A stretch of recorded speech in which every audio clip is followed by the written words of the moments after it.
Hello student, आगे हम पढ़ेंगे प्राचीन भारतीय वैज्ञानिका। इसमें हम पढ़ेंगे आदित्य। आदित्य एक छात्र है। आचार्य भास्करः अपि गणित विषये कार्यकृतवान् किम्? आचार्य आम गुरुत्वाकर्षण सिद्धांतं पे इति गणित चिह्नस्य मानं तिरासिकक नियमादीन् भास्कराचार्यः प्रतिपादितवान्। शालिनी महोदय, चिकित्सा क्षेत्रे अस्माकं पूर्वजनं ज्ञानं कीदृश्याम् आसीत्? आचार्य शल्यचिकित्सा जनकः आचार्य सुश्रुतः प्रयासः सर्वाः शल्यक्रियाः करोति स्म, यथा त्वचा रोपणं, प्लास्टिक सर्जरी, नासिकारोपणं, कर्णरोपणं, तंत्रिका चिकित्सा, नेत्र चिकित्सा इत्याद्याः शल्यक्रियायां यानि उपकरणानि सुश्रुतेन प्रयुक्तानि तानि एव उपकरणानि तथैव आधुनिक चिकित्सा क्षेत्रे प्रयोज्यते। ठीक है, अब आगे इसमें ये बताया जाता है। आदित्य जो है वो पूछता है आचार्य भास्कराचार्य अपि गणित विषये कृतवान किम? प्रश्न करता है कि क्या अपने शिक्षक से कि भास्कराचार्य जो हैं उन्होंने गणित के विषय में कौन से कार्य किए, क्या कार्य किए हैं, उसके बारे में पूछते हैं। आचार्य शिक्षक कहते हैं आम सही है, ठीक है, हाँ कहते हैं। गुरुत्वाकर्षण सिद्धांतम पे, ठीक है, इति गणित चिह्नस्य मानं तिरासिक नियमादि भास्कराचार्य प्रतितवान। ठीक है, तो आज शिक्षक बताते हैं कि हाँ, सबसे पहले गुरुत्वाकर्षण का जो सिद्धांत है, ठीक है, और गणित के जो चिन्ह हैं पे, ठीक है, इस चिन्ह का जो मान है तिरासिक नियमादीन, गणित के जो नियम हैं इन पर भास्कराचार्य प्रतिपादितवान, जो आचार्य भास्कराचार्य हैं इन्होंने इन सभी सिद्धांतों का प्रतिपादन किया है। शालिनी महोदय, चिकित्सा क्षेत्रे अस्माकं पूर्वजनां ज्ञानम कीदृश्याम आसीत्?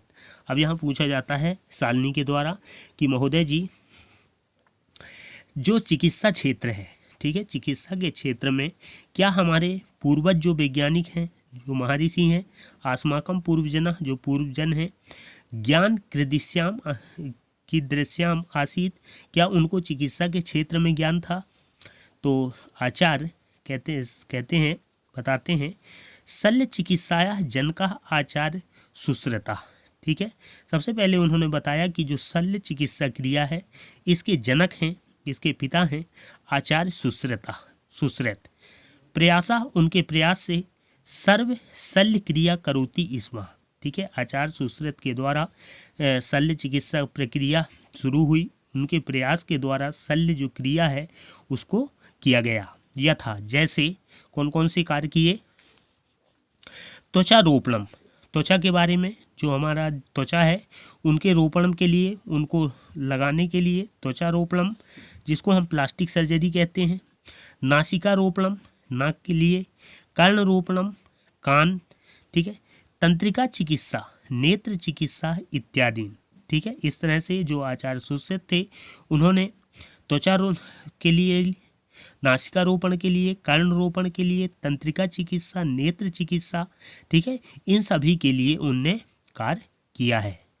शल्य क्रियायाम यानी उपकरणानि सुश्रुतेन प्रयुक्तानि तानि एव उपकरणानि तथैव आधुनिक चिकित्सा क्षेत्रे प्रयोज्यते। शल्य चिकित्सा जो है, शल्य क्रिया क्या है वो बताते हैं कि शल्य क्रिया में उपकरणों के द्वारा, ठीक, वो मीन्स उपकरण होते हैं, उपकरणों के माध्यम से, यंत्रों के माध्यम से इलाज किया जाता है।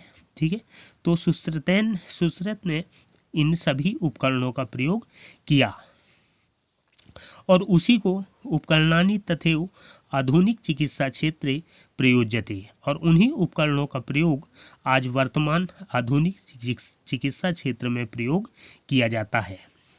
मोहिता, आचार्य चाणकः अपि भेषज रासायनिकं ज्वाला परीक्षणं वनस्पति आधारितं च चिकित्सा पद्धति निर्दिष्टवान्। गरिमा महोदया, प्राचीन भारतीय वैज्ञानिकानां नामानि तेषाम् आविष्काराः च विस्तारेण कुत्र लभन्ते? आचार्य, भारतस्य वैज्ञानिक परंपरा सुदीर्घ आसीत्। तस्य परिचयः संस्कृतस्य प्राचीन ग्रंथेषु प्राप्यते। ठीक है, ओके।